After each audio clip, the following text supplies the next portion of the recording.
Again, actually, what is more in the literature associated with depression is high cortisol.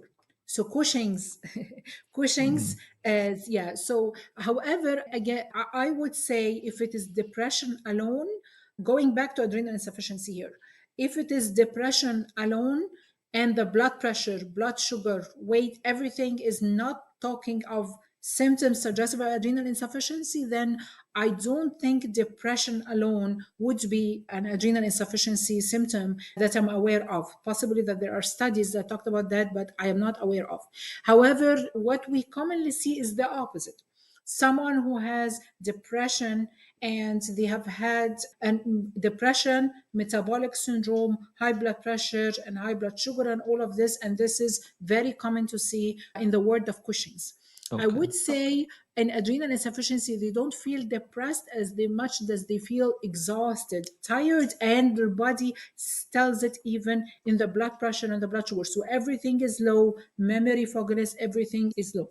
Now, anxiety is a very important point that you spoke about. So I've seen anxiety, of course, in patients with Cushing's, but also anxiety. We don't want to forget that the constellation of what is considered to be panic attacks or anxiety.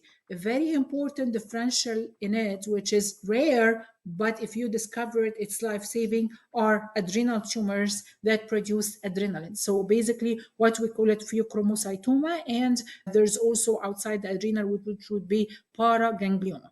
So these are adrenaline producing tumors, and the adrenaline producing tumors, these can cause anxiety, but more of not just anxiety. Typically, it is associated with fluctuations in the blood pressure, high blood pressure, episodes of flushing, sweating, headache, palpitations, what basically looks like panic attacks.